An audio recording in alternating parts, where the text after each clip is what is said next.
अब यहां पर आई व आर के वैल्यू दिए हैं उसमें। ए ऑप्शन में चेक करिए आई का वैल्यू कितना दिया है, बोलो 60।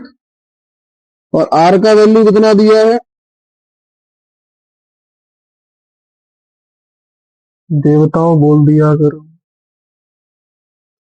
आर का वैल्यू कितना दिया है, 35। तो ए म्यू जी बराबर साइन 60 अपॉन साइन 35। अब ये वैल्यू पता होने चाहिए कि साइन 60 का वैल्यू कितना होता है, साइन 35 का वैल्यू कितना होता है।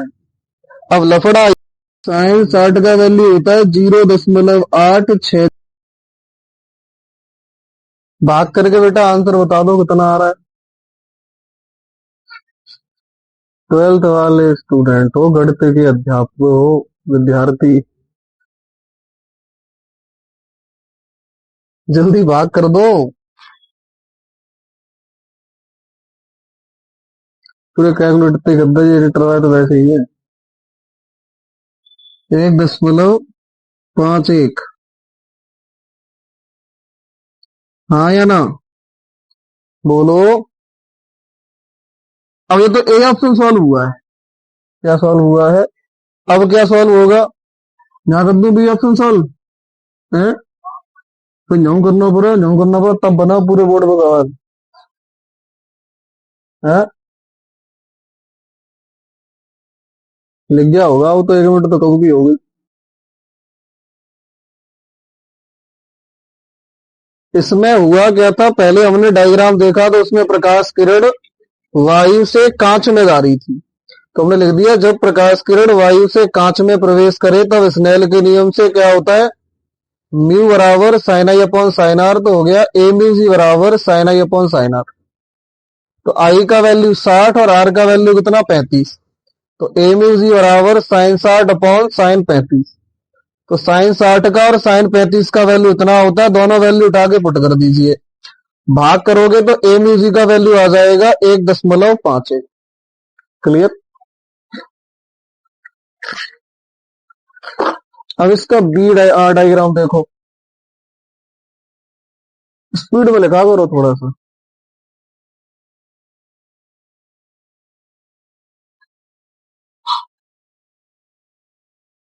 अभी ये एक ही सवाल है, ए ऑप्शन सॉल्व हुआ है।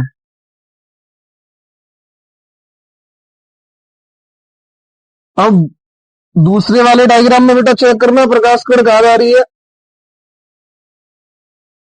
बोलो। जब प्रकाश किरण वायु से जल में प्रवेश करे तो सेम कॉन्सेप्ट लगाओ, क्या हो जाएगा तब स्नेल के नियम से।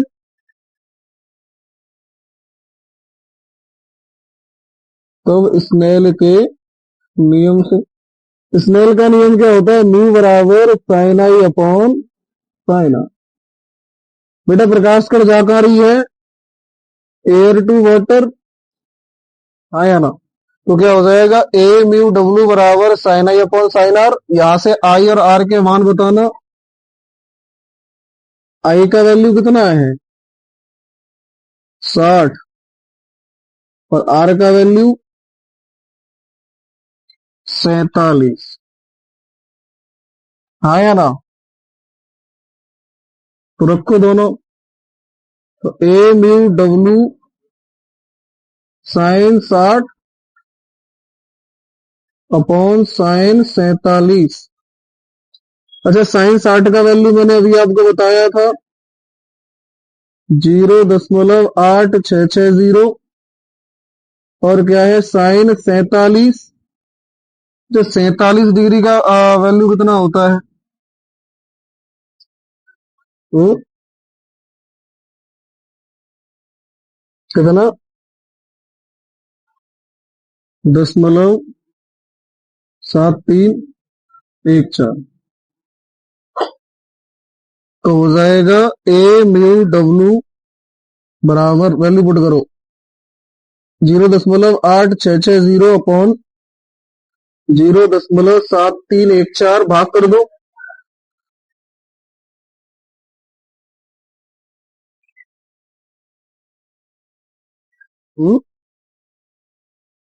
ऐसा नहीं हो।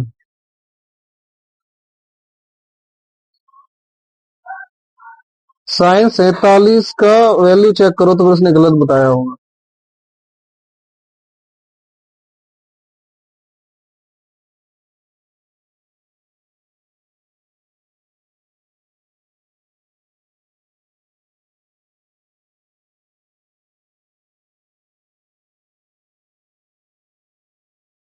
वही तो कह रहा हूँ,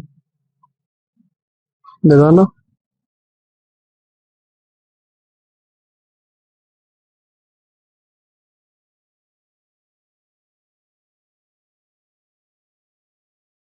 डिग्री का निकाला है, अंश का निकाला, रेडिएटर का मुझे देखा नहीं रहा।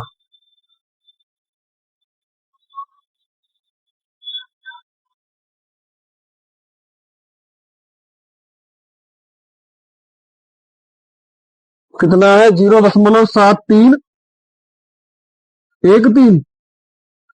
तो बात तो वही है।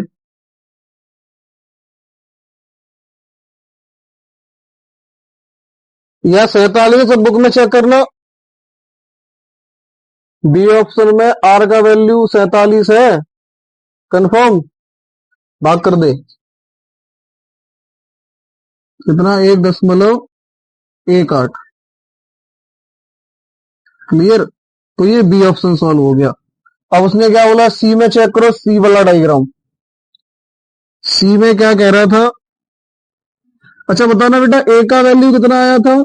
ए म्यू जी 1.51। याद रखना इसको, है ना।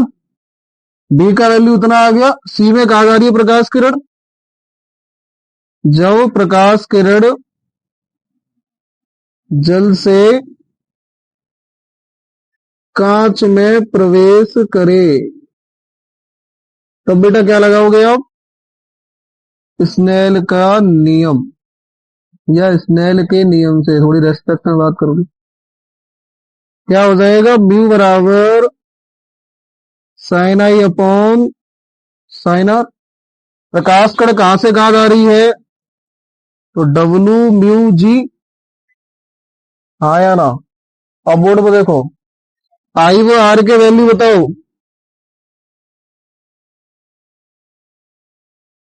मुझे हमें लिखने से ही फुर्सत नहीं है, तुम्हें कहा पूछ रहे हो। आई का वैल्यू कितना? 45। और आर का वैल्यू कितना? बुक में चेक करो, वैल्यू पुट कर दो। अच्छा, डब्ल्यू म्यू जी का वैल्यू पता है कितना होगा? फॉर्मूला डब्ल्यू म्यू जी बराबर क्या होता है? A mu G upon A mu W. अब आपको समझ में आ रहा होगा आपने ए और बी ऑप्शन क्यों सॉल्व किए हैं।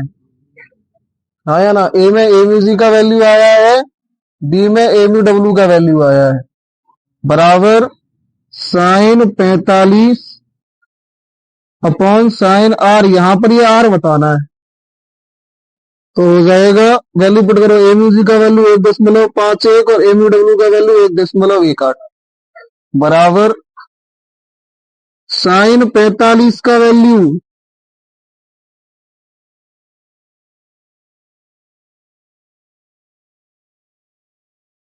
है।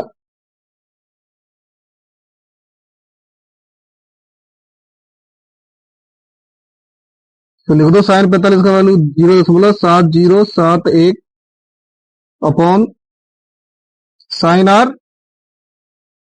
हाँ या ना? भाग करो इसका। ई का ई में भाग कर दो, कितना आवत है? 1.27। हाँ या ना? बराबर 0.7071 upon sine R. Look at the board. तो साइन आर इधर आ जाएगा, 1.27 इधर चला जाएगा। बेटा भाग गलत मत कर देना, पूरा सवाल गलत हो जाएगा। तो साइन आर, सवाल का मतलब न्यूमेरिकल। अपॉन 1.27 क्या करो।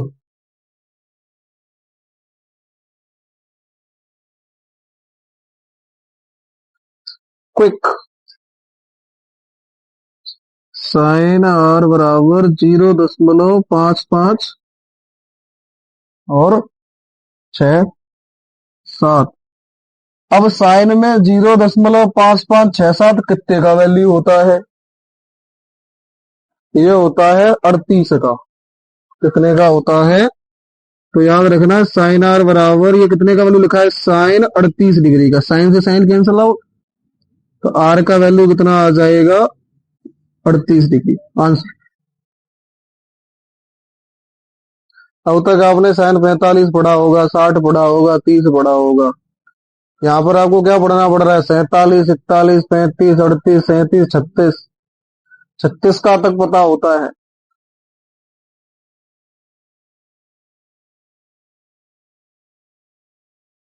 लिख गया बेटा?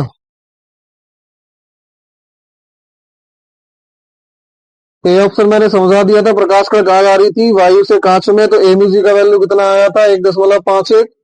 अब प्रकाश का गाज आ रही है वायु से जल में, स्नेल का नियम लगेगा, तो एमयू डब्ल्यू बराबर sine I upon sine R. Diagram देख के आई व आर के मान पता कर लेंगे। आई का वैल्यू 60 और आर का वैल्यू 47। तो एमयू डब्ल्यू बराबर साइन 60 अपॉन साइन 47। दोनों के वैल्यू साइड में लिखे हुए हैं, पुट कर दीजिए। तो एमयू डब्ल्यू बराबर इतना आके कैलकुलेट करूंगा तो एमयू डब्ल्यू का वैल्यू कितना आ जाएगा? 1.18। अब तीसरे डायग्राम चेक करेंगे तो उसमें प्रकाश कण कहां जा रही है? जल से कांच में। क्या लगेगा? स्नेल का नियम। तो डब्ल्यू म्यू जी बराबर sine I upon sine R. I और आर का वैल्यू इसमें तीसरे वाले डायग्राम में आई का वैल्यू दिया है बट आर का वैल्यू नहीं दिया है, तो पुट करो। डब्ल्यू म्यू जी की जगह पे क्या लिखा जाएगा? ए म्यू जी अपॉन बराबर sine 45 upon sine R. Value put कर दो। देखो ए म्यू जी का वैल्यू ये रहा, याद रखने के लिए। ए म्यू डब्ल्यू का वैल्यू ये है, तो दोनों वैल्यू पुट कर दी। बराबर साइन 45 का वैल्यू होता है 0.7071। हाँ या ना? अपॉन साइन आर, तो 0 इसका भाग इसमें किया, दशमलव से दशमलव हट गया, भाग किया तो कितना आया? 1.27। क्रॉस मल्टीप्लाई साइन आर बराबर उधर पहुंच जाएगा, भाग करूंगा तो साइन आर बराबर कितना आ जाएगा? 0.5567। और ये वैल्यू कितना होता है साइन में? 38 डिग्री का।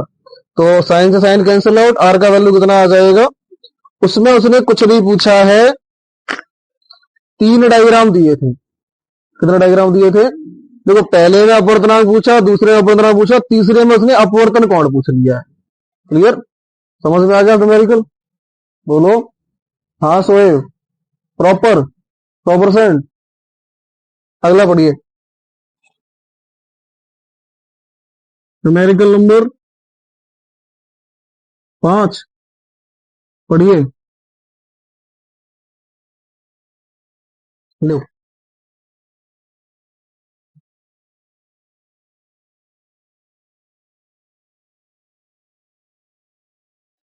अब माने कहा गई है जल से भरे 80 सेंटीमीटर गहराई के, तो एक बर्तन है उसमें कितनी गहराई तक जल भरा है? तो जी का वैल्यू दे रहा है? एच का वैल्यू दे रहा है। तो एच का वैल्यू कितना दे दिया उसने? 80 सेंटीमीटर। कितना दे दिया? दोबारा ध्यान दें, एक जल से भरा हुआ पात्र है और वो कितनी गहराई तक भर रहा लल्ला? 80 सेंटीमीटर गहराई तक। यहां से लेकर यहां तक, तो ये किसका वैल्यू है? एच का। फिर क्या कह रहा है? छोटा बल्ब। अब लट्टू लगा दो, यानी पहले क्या रख लो यहाँ पे? डरी सुई। पहले इसके बॉटम पे क्या पड़ा हुआ था? निडल। अब इसने क्या लगा दिया यहाँ पर? बल्ब। क्लियर? फिर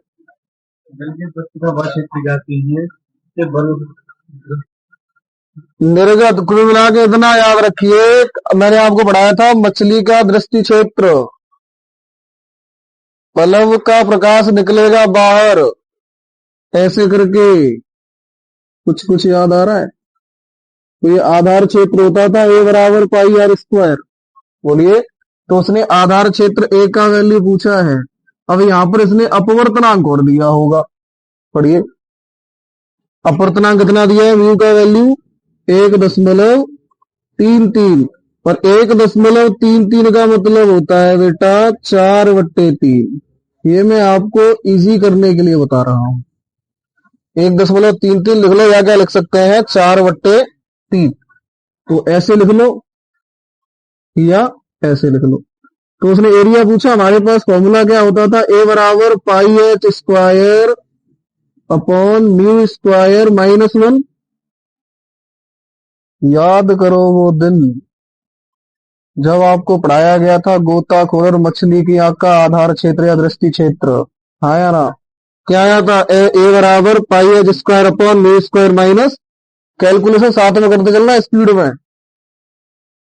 ए बराबर पाई का वैल्यू कितना होता है, बोलो 3.14 रख दो। अब एच का वैल्यू बेटा कितना दे रहा है, अरे बोर्ड पे देख,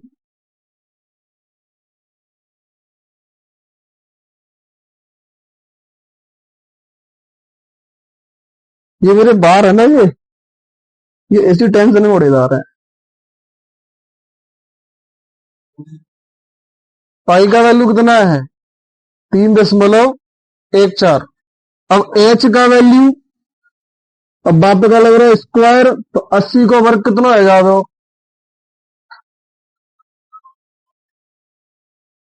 तुम्हारे गलती तो ना 12th में कोई, तो कितना हो जाएगा 6400। ये डायरेक्ट करने के लिए बोल रहा था, अपॉन देखो म्यू स्क्वायर दिखाई दे रहा है, तो म्यू का वैल्यू 4/3, स्क्वायर लगाओ तो 16/9। हाँ या ना, -1, बोलो। अब यहाँ पे ध्यान देना, ए बराबर 3.14 गुणा 6400 अपॉन चेक करना 9 जहां जाओ, 16 -9 7/9, तो 9 जहां आएगा 7 जहां बचो। हाँ या ना, कुछ करका दो। हाँ या ना, बोर्ड पे देख लो, यहां तक समझ में आया। अब यहां से लासा ले लिया 9, तो 16 का 16, चलो 9 का भाग 9 में एक बार देंगे, मल्टीप्लाई एक में करेंगे तो 16 ही आओगे, माइनस। अब अपॉन में एक मानेंगे, अब एक का भाग काय में देंगे और 9 गुणा काय में करेंगे, तो 9 आ गए। आया ना, तो 16 -9 कितना आ जाएगा 7,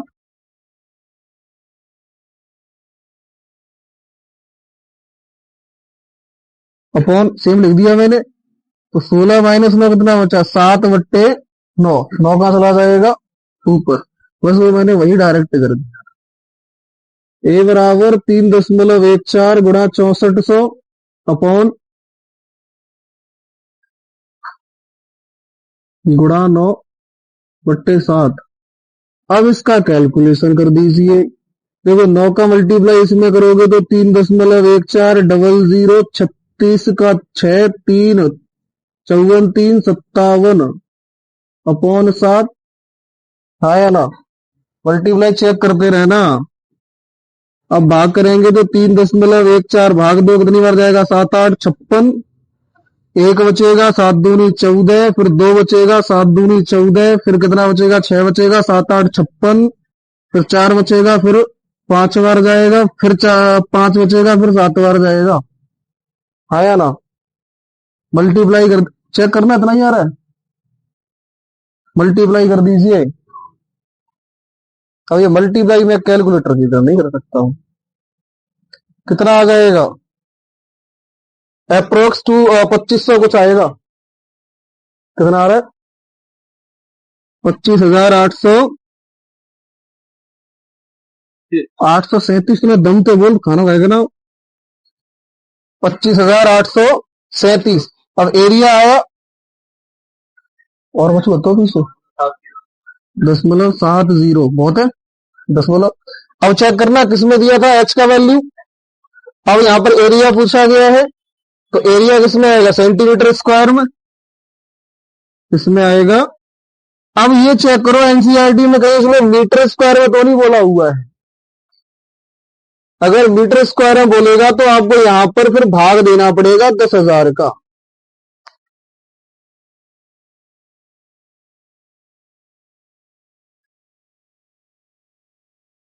मीटर स्क्वायर। अच्छा बेटा, 1 सेंटीमीटर में कितने मीटर होते हैं बताना जरा। 10⁻⁻2 मीटर। क्या कह दिया है, आया ना। चेक करो 1 मीटर में कितना सेंटीमीटर होता है, ये तो दुनिया जानती है। 9th क्लास के बच्चे को कितना, तो बता दो चिल्ला है माइक पे, आया ना। अब 1 सेंटीमीटर में मीटर कितना होता है, तो अपोजिट उल्टा हो जाएगा, अपॉन में जाएगा 10⁻⁻2। अब सेंटीमीटर स्क्वायर है, मीटर स्क्वायर कितना हो जाएगा, स्क्वायर लगा दो बस।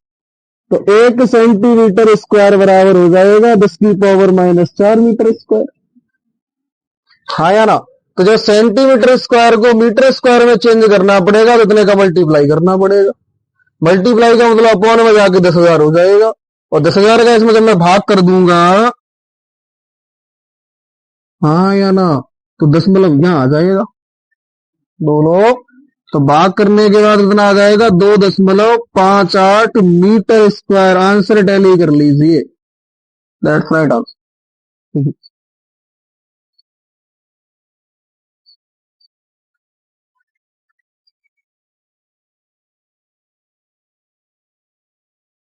सवाल पढ़िए क्या कह रहा है।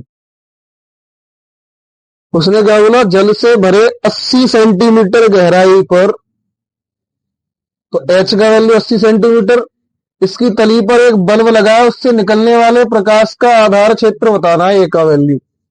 तो आपको एच का वैल्यू दे दिया 80 सेंटीमीटर, ए का वैल्यू पूछा है, अपवर्तनांक कितना दिया है, म्यू बराबर 1.33 या 4/3। तो एरिया बराबर आपके पास फॉर्मूला क्या होता है, ध्यान दीजिए बोर्ड पर। ए बराबर pi H square upon mu square -1। Pi का वैल्यू 3.14 रख दिया, एच का वैल्यू इतना था, स्क्वायर लगा के इतना हो गया, अपॉन म्यू स्क्वायर -1। कैलकुलेशन किया तो ए का वैल्यू कितना आ गया, 2.58 मीटर स्क्वायर। अगला क्वेश्चन पढ़िए। देख गया, समझाना तो नहीं है, दोबारा से दोबारा समझाना है। वीडियो पीछे कर लेना, वरना एच का वैल्यू दिया, ए का वैल्यू पूछा, म्यू का वैल्यू दिया, वैल्यू आप फॉर्मूला लगाना, आंसर पुट कर आ जाएगा सॉल्व करके, कुछ नहीं करना। सब वैल्यूज दिया जाता है, एक वैल्यू पूछा जाता है, और इसमें कुछ करना नहीं। कैलकुलेशन आपसे आनी चाहिए, क्योंकि आप क्लास 12th के साइंस आर्ट के स्टूडेंट, विज्ञान वर्ग लगता है आपके आगे, तो उसका थोड़ा सा इज्जत कर रख लेना कि हमारे आगे क्या लगता है, विज्ञान वर्ग। पढ़ दे तू। अब उसने क्या बोला है, कोई प्रिज्म, न्यूमेरिकल नंबर बता दीजिए। Numerical number 9.6, NCERT page number 251।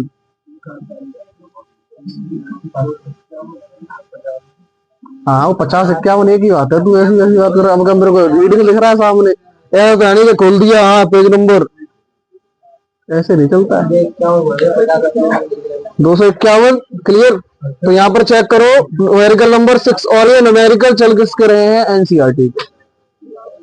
मैं पीछे से किसी को भी न्यूमेरिकल सॉल्व करने के लिए बुला सकता हूँ, इस बात को याद रखें, जो न्यूमेरिकल करवा दिए गए हैं उनको।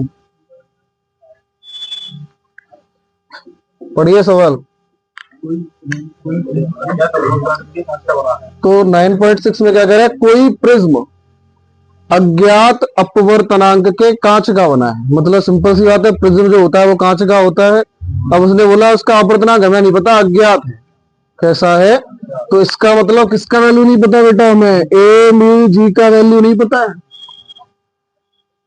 अरे कांच का अपवर्तनांक का मतलब वायु से प्रकाश कड़ाई कांच में जाएगी, तो ए म्यू जी का वैल्यू हमें क्या नहीं पता है, मालूम नहीं है।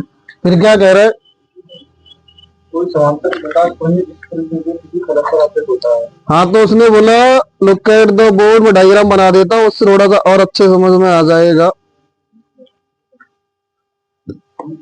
You can understand better than theory with example. Check करिए ए म्यू जी का वैल्यू हमें क्या करना है, बताना है। जैसे मेरे पास ये कोई प्रिज्म रखा हुआ है, क्या रखा हुआ है, प्रिज्म। अब प्रकाश कण आएगी तो कहां से आएगी, वायु से। तो इसका अपवर्तनांक उसने ऐड कर रखा है, तो वायु से आएगी तो कांच में जाएगी। तो ए म्यू जी का वैल्यू मुझे नहीं पता, फिर क्या कह रहा है, किसी फलक पर आपतित होने का मतलब इस साइड पर आपतित हो जाता है, गिरता है। फिर न्यूनतम विचलन कोण किससे डिनोट होता है बेटा, डेल्टा एम से। कितना, 40 डिग्री। कितना, 40 डिग्री। फिर पदार्थ का अपवर्तनांक क्या है, तो बता, हमें बताना ही, पहले लिख दिया हमने। तो फिर प्रिज्म का जो अपवर्तन कोण होता है, ये वाला प्रिज्म कोण, वो कितना है, चाहे प्रिज्म कोण कह लीजिए, चाहे प्रिज्म का अपवर्तन कोण कह लीजिए, किससे डिनोट होता है, ए से। तो ए बराबर कितना, 40। अरे डेल्टा एम 40,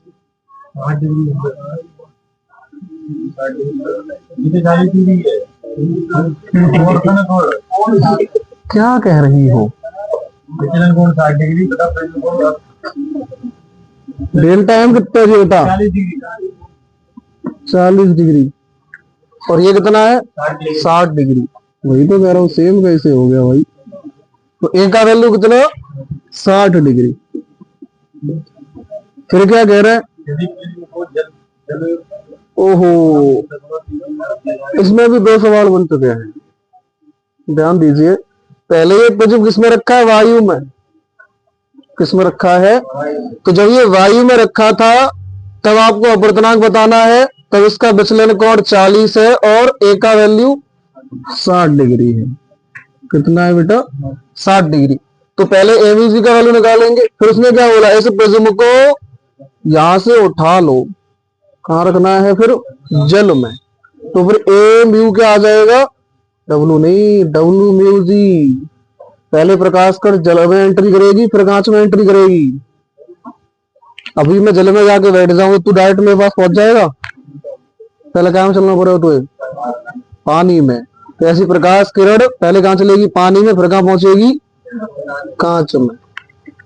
तो सबसे पहले क्या लगाओ, फॉर्मूला क्या होता है बताओ, म्यू बराबर प्रिज्म के पदार्थ का अपवर्तनांक का फॉर्मूला क्या था, प्रूफ करवाया था। प्रिज्म के पदार्थ के अपवर्तनांक का व्यंजक म्यू बराबर sine A plus del M by two upon sine A by two.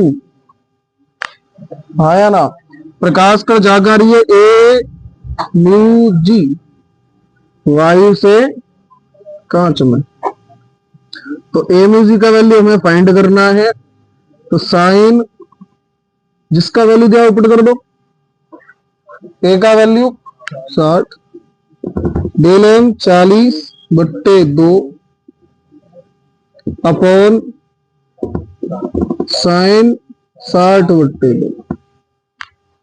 आया ना। चेक करिए, ए म्यू जी बराबर साइन 50, 60 प्लस 40/2 कितना आ जाएगा, 50। वो वाली वीडियो देखिए, 50,000। तो पक्का करता है कि कंफर्म 50,000। क्या, तो पहले करता है, पहले 50 देता है, फिर 1000 देता है। चेक करो कितना आ जाएगा, साइन 50 मुकुल सिंह, और ये क्या हो जाएगा, साइन 30। साइन 50 का वैल्यू, हाँ बरमाड़ू, 0.7660 याद रखना है। साइन 50 का वैल्यू होता है 0.7660, हाँ या ना। और साइन 30 का वैल्यू 1/2 से 0.5, हाँ या ना। रखो, आज तो तुम अलग ही टाइप का मैथ पढ़ रहे हो। साइन 50 का वैल्यू पुट करो, 0.7660 अपॉन 0.5 भाग कर दो, कितना आ रहा है बेटा? 1.53। बस से बहुत हुआ।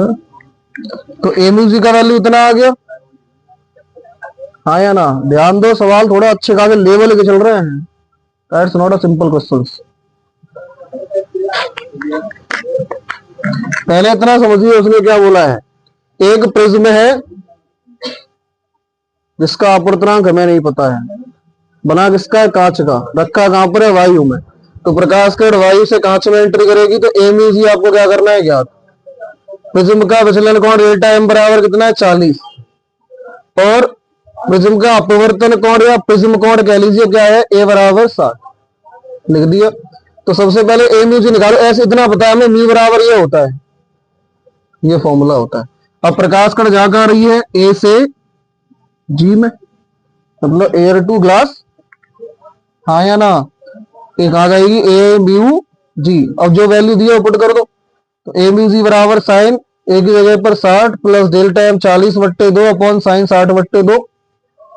तो ए म्यू जी बराबर, बोर्ड पर देख ले बाद में छापना। तो ए म्यू जी बराबर साइन 50 हो जाएगा अपॉन साइन 30। साइन 50 का वैल्यू इतना और साइन 30 का वैल्यू इतना, पुट कर दिया। तो ए म्यू जी का वैल्यू इतना आ गया। अब उसने क्या बोला कि जाई प्रिज्म में उठाएंगे, पाई में रख दो। इसी प्रिज्म को कहां पर प्रतिस्थापित कर देना है? जल में। तो बेटा जैसे अब ये जल में जे भरा हुआ है जल, तो इस प्रिज्म को आप जल में रखोगे तो बेटा पहले प्रकाश किरण जल में एंट्री करेगी, तभी तो कांच में एंट्री कर पाएगी, हाँ या ना? तो इसका मतलब क्या हुआ कि प्रकाश किरण कहां जाएगी?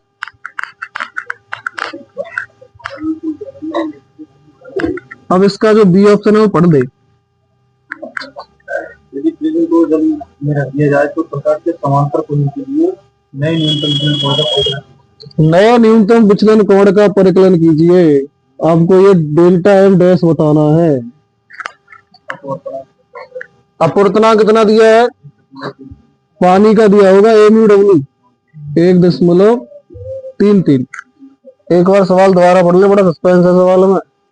जैन साहब, प्रिज्म अज्ञात अपवर्तनांक के कांच उसने क्या बोला? कोई प्रिज्म अज्ञात अपवर्तनांक के कांच का बना है। तो एमयू जी हमें नहीं पता, डेल्टा एम 40, ए इतना, वैल्यू फॉर्मूला लगाया, पुट किया तो इतना आ गया। अब उसने क्या बोला? अब इसको किसमें रख देना? पानी में। तो पानी में रखा जाएगा तो पानी का अपवर्तनांक आएगा एमयू डब्ल्यू बराबर 1.33, उसमें तो रखा गया है। और तब हमें क्या बताना है? डेल्टा एम बताना है। ये तो जो वायु में था तब डेल्टा एम था, अब कहां रखा है? जल में। अब डेल्टा एम कितना आएगा? इसको मैंने क्या बोल दिया? Delta M dash. तो एमयू डब्ल्यू दे दिया उसने। प्रकाश का वो कहां रखा है बताना? प्रिज्म पानी में। तो कहां जाएगी प्रकाश किरण? म्यू बराबर क्या हो जाएगा? Sine A plus del M by 2 upon sine A by 2, हाँ या ना? प्रकाश कण जाएगी कहां पर? वो डब्ल्यू म्यू जी, समझ में आ रहा है? तो डब्ल्यू म्यू जी की जगह पे क्या लिख सकते हैं? अब समझ में आ जान, जीचो सॉल्व करवा हुआ बराबर साइन ए का वैल्यू 60, डेल एम हमें क्या करना है? बताना है, या डैश लगा लो, बट्टे 2 अपॉन साइन 60/2। ये 60 चेंज नहीं होगा अपवर्तन कोण, उसको तो उसका साइज है, क्या है? पानी में रखो चाहे कहीं रखो, मार कर तो ऐसा ही रहेगा, आया ना? करो सॉल्व। एमयूजी का वैल्यू पुट करना 1.53 1.33 sine 60 plus delta M dash बट्टे 2 अपॉन साइन 30, हाँ या ना? चेक करो कितना हो जाएगा? साइन 30। करो सॉल्व। कर ले, भाग करना है इसका, कितना आएगा?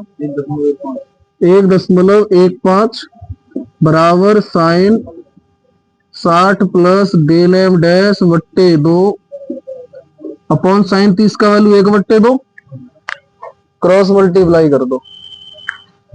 कशिश लिखते ही रहना तुम, तुम्हें समझ में कुछ नहीं आ रहा, लिख के दे सकता हूं। साइन 60 प्लस डेल एम बट्टे 2, भाग करना है इसमें 0.5, फिर 7, फिर 5, आया ना। अरे 2 का भाग करना है इसमें तो कितना आ जाएगा 0.575 आएगा, बराबर sine 60 plus del M dash by 2। अब चेक करो साइन में कितने का वैल्यू होता है, याद रखना ये वैल्यू साइन में होता है 35.1 डिग्री का। कितने का होता है, यहां लिख दे रहा हूं साइन 35.1 डिग्री का वैल्यू कितना 0.57351। क्लियर, ये हो जाएगा साइन 35.1 डिग्री बराबर sine 60 plus del M dash by 2। Sine से साइन कैंसल आउट, तो क्या बचा 35.1 डिग्री बराबर 60 प्लस डेल एम डैश बट्टे क्रॉस मल्टीप्लाई करेंगे तो 70.2 डिग्री बराबर 60 प्लस डेल एम डैश, इधर आ जाएगा 70.2 में से 60 जाएगा, बचेगा 10.2 डिग्री। तो डेल एम डैश का वैल्यू कितना आ जाएगा 10.2 डिग्री। Answer tell degree.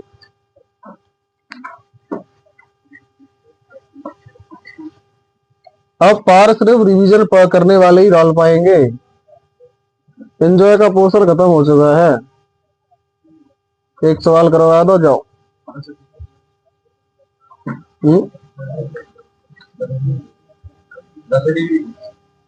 हाँ तो सवाल दोबारा पढ़िए।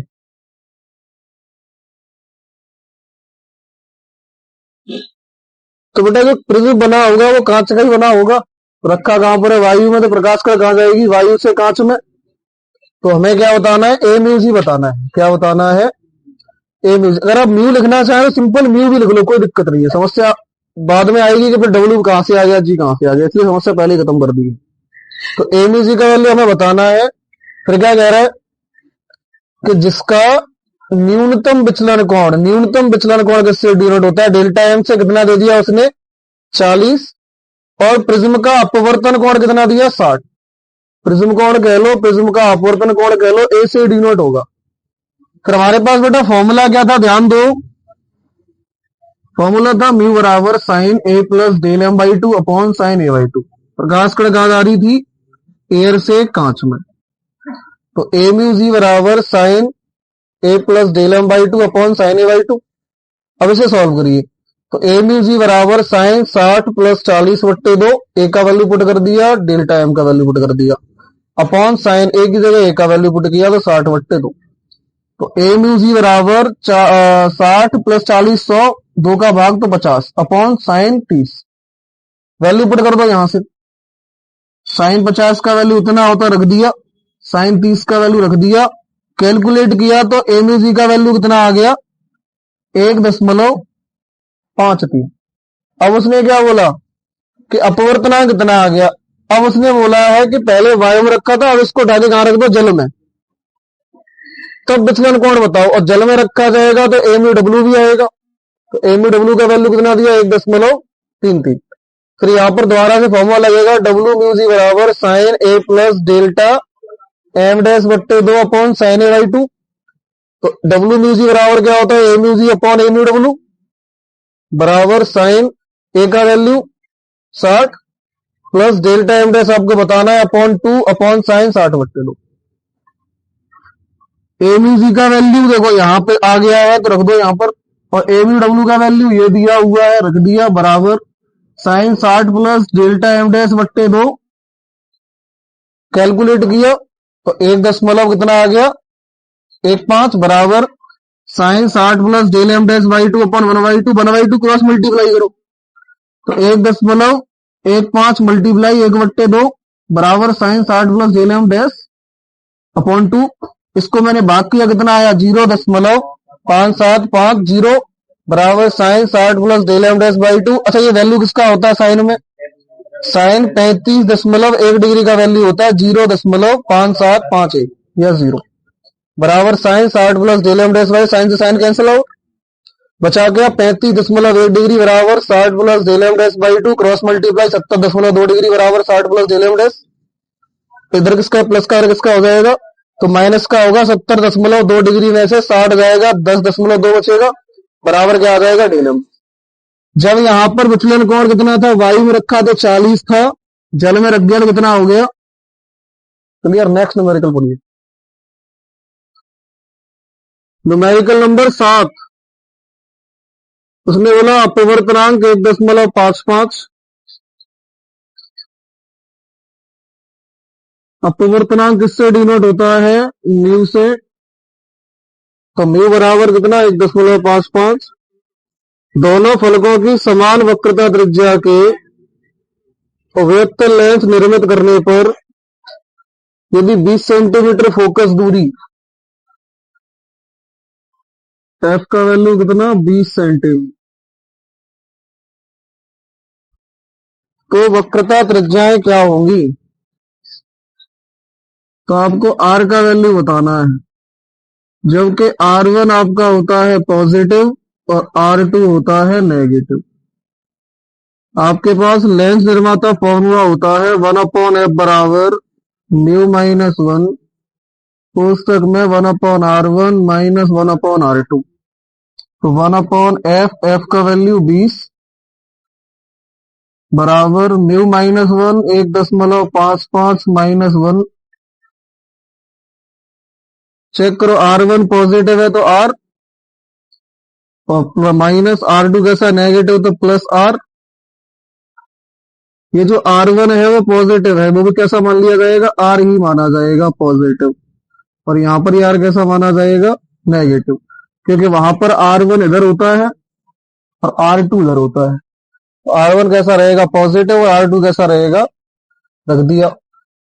तो 1/20 बराबर कितना बचेगा? 0.55। हर समान है तो क्या हो जाएगा? 2/8। क्रॉस मल्टीप्लाई कर दो तो आ जाएगा R बराबर, देखो क्रॉस मल्टीप्लाई में R तो यहां आ जाएगा 0.55 इंटू 40। तो R बराबर आ जाएगा, मल्टीप्लाई करने बेटा 2200, 110, 220, 10 और तो 2200 हो जाएगा। और 0.20 लगा हुआ है, लगा दो तो R का वैल्यू कितना आ जाएगा? 22 सेंटीमीटर। आंसर टैली करिए।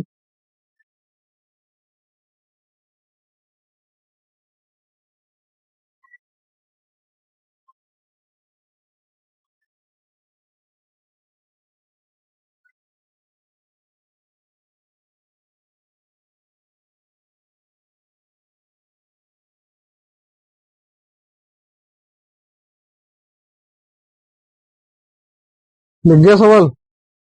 सवाल पढ़िए।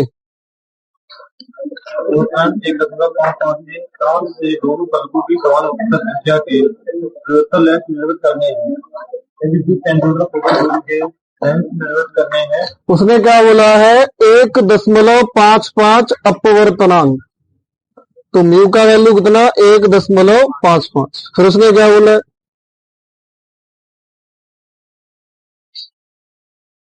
तो 20 सेंटीमीटर फोकस दूरी। तो अच्छा लेंस कौन सा? अवयत्त लेंस। तो फोकस दूरी स्मॉल एफ से डिनोट करेंगे और पॉजिटिव रहेगी। फिर क्या कह रहा है? तो आपेक्षिक वक्रता त्रिज्याएं क्या होंगी? आपेक्षिक का मतलब होता है कि जो R1 होता है वो पॉजिटिव होता है। कैसे? जब आपने लेंस मेकर फॉर्मूला प्रूव किया था तो R1 इधर था और इधर क्या था? R2। तो जो राइट साइड में था वो कैसा था? पॉजिटिव। और जो लेफ्ट साइड में था वो कैसा था? नेगेटिव। तो R1 कैसा हो गया? पॉजिटिव और R2 कैसा हो गया? नेगेटिव। हमारे पास लेंस मेकर फॉर्मूला क्या होता है? ये एक इंपॉर्टेंट फॉर्मूला है। अक्सर ये 3 नंबर में डेरिवेशन पूछी जाती है। तो 1/f बराबर mu minus 1 into 1/r1 minus 1/r। अब ये वैल्यू पुट कर दीजिए।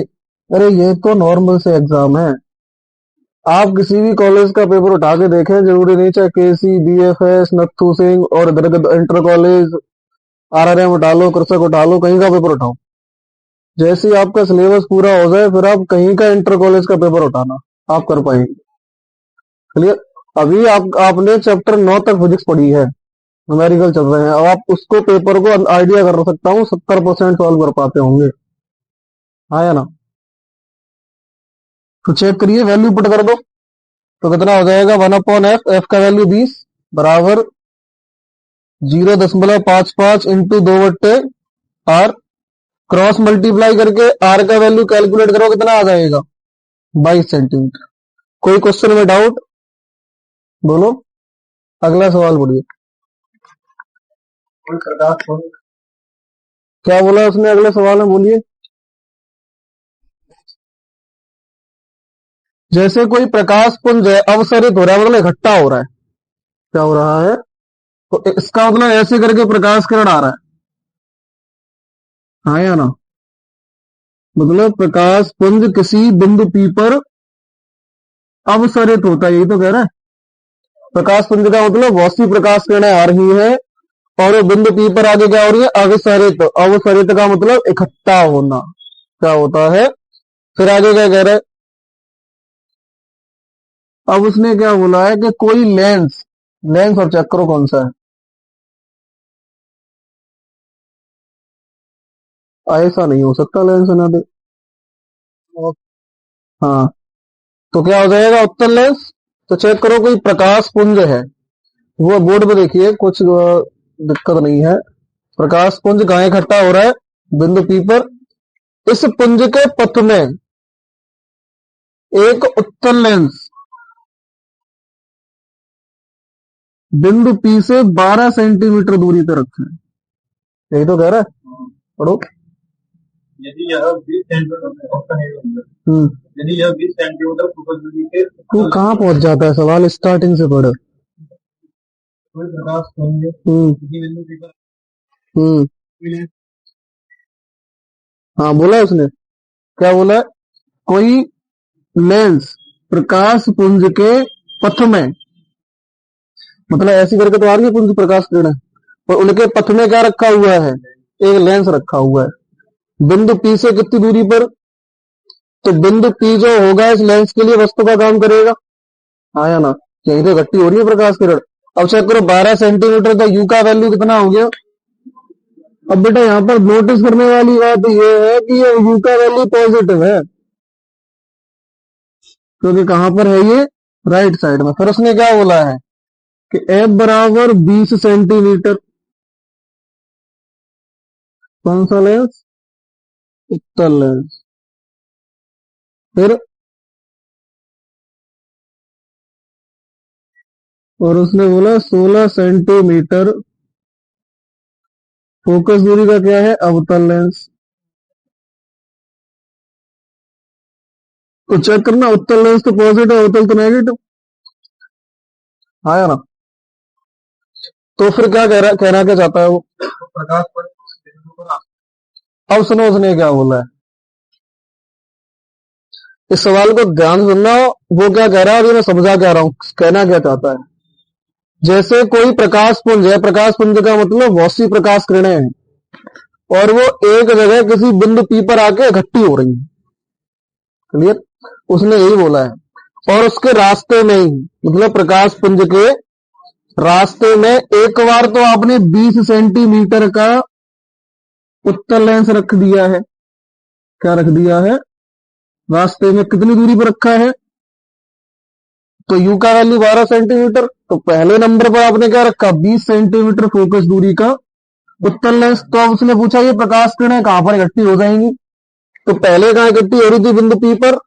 अब जैसे उत्तल लेंस बीच में रख गया, तो उत्तल लेंस का नेचर होता है प्रकाश किरणों को सिकोड़ने का, तो ये प्रकाश किरणों को बिंदु पी से पहले सिकोड़ लेगा, हाँ या ना। अब ये चेक करना है कितनी दूरी पर सिकोड़ेगा, तो ऑप्शन ए सॉल्व करो। तो हमारे पास लेंस फॉर्मूला क्या होता है, 1/f बराबर 1/v माइनस 1/u, एफ का वैल्यू तो 1/v माइनस 1/u का वैल्यू 12। यहाँ माइनस 12 नहीं, बड़ा सस्पेंस वाली बात बस यही है, उसने ये बोला उसी पथ में लेंस रखा हुआ है, तो ये बिंदु कहाँ हो जाएगा, लेंस के दाईं ओर 12 सेंटीमीटर पर। करना सॉल्व, तो 1/20 प्लस 1/12 बराबर 1/20 लासा,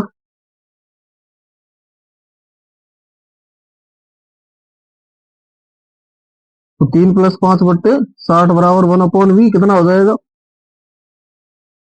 8/60 बराबर 1/v पलट दो, तो 60/8 भाग करना है 7.5। अब चेक करो, यहां से लेकर यहां तक 12 सेंटीमीटर था, उसने 7.5 सेंटीमीटर पर ही सिकोड़ दिया, आया ना, उसने कहां सिकोड़ दिया, 7.5 सेंटीमीटर। समझ में आया सवाल क्या कह रहा है, दोबारा सुन लो एक बार। कोई प्रकाश किरणें थी, वो यहां पर आके इकट्ठा हो रही थी, उसने बोला कि बिंदु से 12 सेंटीमीटर पर उत्तल लेंस रखिए, तब ये प्रकाश किरणें कहां इकट्ठी होंगी, फिर उसको हटा के 16 सेंटीमीटर फोकस दूरी का अवतल लेंस रखिए, फिर प्रकाश किरणें कहां इकट्ठा होंगी। क्लियर, सिंपल सी बात यह है कि कैसे भूसा निकल रहा है किसी थ्रेसर में से, ऊपर उसका ढक्कन डाउन कर दो तो भूसा पास में गिरेगा, ढक्कन हटा दो भूसा दूर गिरेगा, आया ना। तो उत्तल लेंस क्या कर रहा है कि प्रकाश किरणों को पास में गिरा लेगा, सिकुड़ता है, तो उसने बोला कि हाँ 7.5 सेंटीमीटर पर ही मिला दूंगा, बोलिए, तो उसने क्या बोला, उत्तल लेंस को हटा दो, अब इसकी जगह पे क्या रख दीजिए, अवतल लेंस, उसकी फोकस दूरी कितनी होनी चाहिए, 16 सेंटीमीटर क्या होनी चाहिए। अब उसने बोला अवतल लेंस का नेचर होता है प्रकाश किरणों को फैलाना, तो ये यहां पर मिल रही थी, अब इनको और आगे मिला देगा जाके फैला, तो बी ऑप्शन सॉल्व करो। एफ का वैल्यू बेटा अब कितना है, -16, लगाओ लेंस फॉर्मूला, 1/f बराबर 1/v माइनस 1/u, एफ का वैल्यू -16 बराबर 1/v माइनस 1/12, इतना किसका हो जाएगा, प्लस का,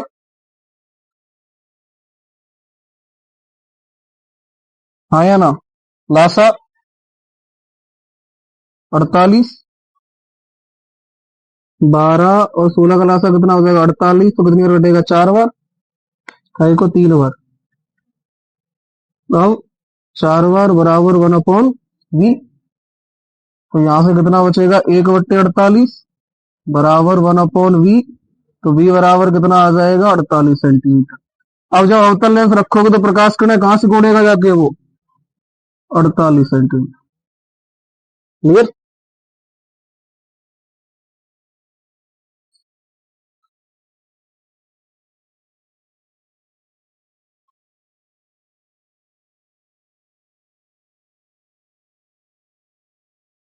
सवाल पढ़ना, कोई प्रकाश किरणें है वो बिंदु P पर अवसरित हो रही थी और पुंज के मार्ग में आपने एक बार 20 सेंटीमीटर फोकस दूरी का उत्तल लेंस रखना है और एक बार 16 सेंटीमीटर का अवतल लेंस रखना है, तब उसने बोला ये बिंदु P कितना डिस्टर्ब होगा आगे पीछे। उत्तल लेंस रखा जाएगा तो पहले ही सिकोड़ लेगा, क्योंकि पहली अवसरित हो रही थी वो, उत्तल लेंस और रख गया और पहले सिकोड़ देंगी। अब अवतल लेंस रखा जाएगा तो अवतल लेंस क्या करेगा, प्रकाश किरणों को फैलाता है, तो बाद में सिकोड़ पाएगा।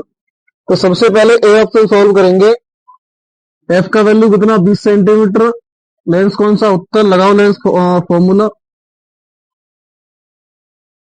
क्या होता है, 1/f बराबर 1/v minus 1/u। A option में एफ का वैल्यू 20 रख देंगे, बी हमें याद करना, यू का वैल्यू कितना, 12 सेंटीमीटर, कैलकुलेट करेंगे तो बी का वैल्यू कितना आ जाएगा, 7.5 सेंटीमीटर। इसका मतलब क्या है कि जो प्रकाश किरणें इकट्ठा हो रही थी उसके बीच में 12 सेंटीमीटर पर अगर 20 सेंटीमीटर फोकस दूरी का उत्तल लेंस रखा जाएगा तो प्रकाश किरणें पहले ही सिकुड़ के इकट्ठी हो जाएंगी, कहां पर, 7.5 सेंटीमीटर पर। और उसने बी ऑप्शन में क्या बोला, ऐसे हटाओ, क्या लगाओ, अवतल लेंस रखो, क्या रखना है, अवतल लेंस किसका, 16 सेंटीमीटर फोकस दूरी का, तो क्या लगाएंगे, लेंस फॉर्मूला 1/f बराबर 1/v minus 1/u। Value put कर देंगे, कैलकुलेट करके बी का वैल्यू आएगा 48 सेंटीमीटर। तो अवतल लेंस रखा जाएगा तो प्रकाश किरणों को फैलाता है और आगे जाके सिकुड़ मिलाएगा, ऐसे करके फैला देगा ये। तो हो सकता है बिंदु पी कहाँ मिलेगा फिर आपको, और उत्तल लेंस रखा तो कहाँ मिला, वैसे वस्तु रखी कहाँ थी। क्लियर, क्वेश्चन क्लियर, कोई डाउट इसमें। अगला सवाल पढ़िए। ये सवाल मैं करा चुका हूं, जब आपको उत्तल लेंस का फॉर्मूला प्रूफ करवाया होगा 1/f बराबर 1/v माइनस 1/u तो करा दिया होगा।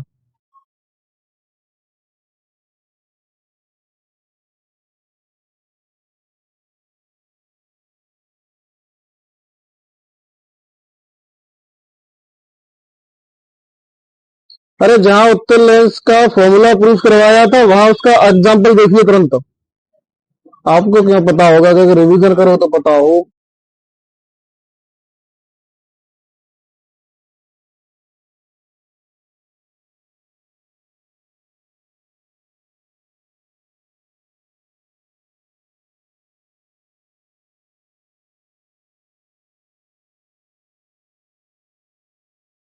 हाँ नंबर हो गया।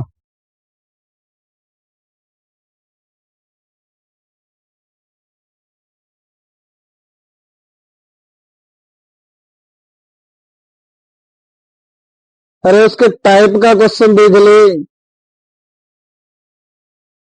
वारे वाह कैसी हो।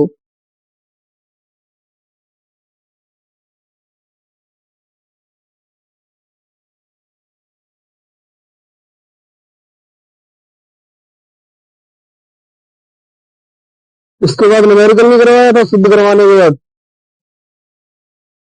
हाँ बता, दिखाना। अरे दिखा तू कहाँ बेटा, हो रहा है। 3 सेंटीमीटर साइज का 18 सेंटीमीटर फोकस दूरी के उत्तल लेंस से 27 सेंटीमीटर दूरी पर रखी वस्तु की प्रतिबिंब की स्थिति प्रकृति व आकृति याद कीजिए। हाँ या ना, हो रहा है या नहीं हो रहा है? होने से फुर्सत हो तब ना। अगला क्वेश्चन पढ़िए। 20 सेंटीमीटर फोकस दूरी के अवतल लेंस के संयोजन से बने संयोजन फोकस दूरी याद कीजिए। ये मैंने जब करवाया था तो लेंसों का समूहन करवाया था, चेक कर सकते हैं। मुझे एक एक पॉइंट याद रहता है। जल्दी प्रूफ, जल्दी चेक करो स्पीड में, मेरी स्पीड कम मत करो। हो रहा है, अगला पढ़िए। जो क्लास डेली लेगा उसे पता होगा। नेक्स्ट अगला क्वेश्चन पढ़िए।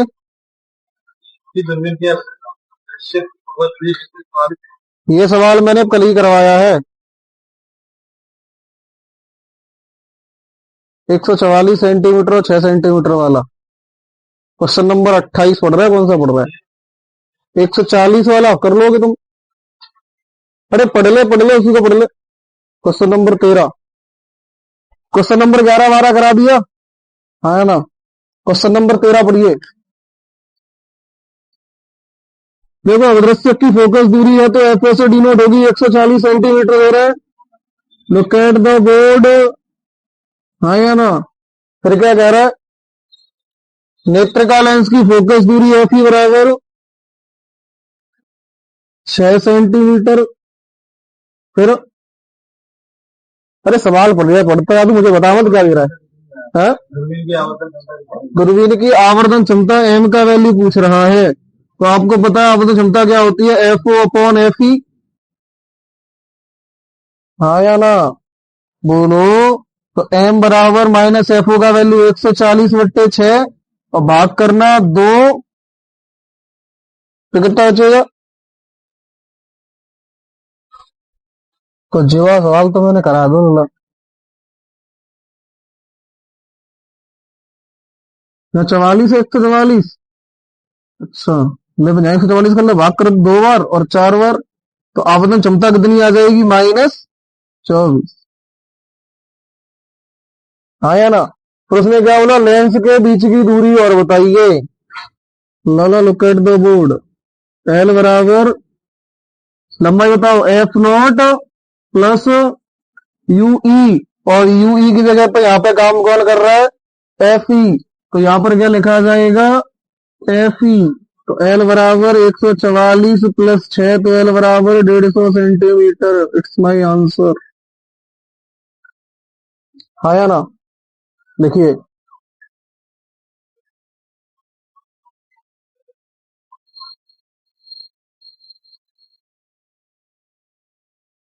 कुछ नया दिख रहा है इन सब में, वही चल रहा है सब कुछ।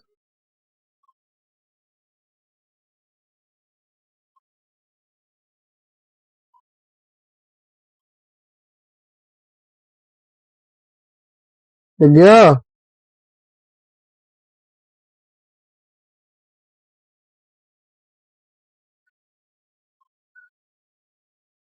बोलो, पढ़िए सवाल। क्वेश्चन नंबर 13, 144 सेंटीमीटर फोकस दूरी का अवदृश्यक लेंस तथा 6 सेंटीमीटर फोकस दूरी के नेत्र का लेंस का आवर्धन क्षमता ज्ञात कीजिए। तो एफओ का वैल्यू 144, एफई का वैल्यू 6 सेंटीमीटर, आवर्धन क्षमता बतानी है। फॉर्मूला क्या होता है, एम बराबर एफओ अपॉन एफई। तो एम बराबर एफओ का वैल्यू 144, एफई का वैल्यू 6, काट दिया तो एम का वैल्यू -24। हाँ या ना। इसके बाद चेक करिए, एल बराबर क्या होता है, एफ नॉट मोड में प्लस यूई होता था। तो यहाँ पर यूई की जगह पे काम कौन कर रहा था, तो यूई की जगह पर आपने क्या लिख दिया, एफ ई। तो एल बराबर 144 प्लस 6, तो कितना आ जाएगा, 150। तो जो दूरदर्शी की लंबाई है वो कितनी आ जाएगी, 150। या ये कह लो अवदृश्यक लेंस और नेत्र का लेंस के बीच की दूरी कितनी आ जाएगी, 150 सेंटीमीटर। क्लियर। अब बाकी के जितने भी क्वेश्चन है थॉटिकल है, वो नहीं कराए जाते हैं।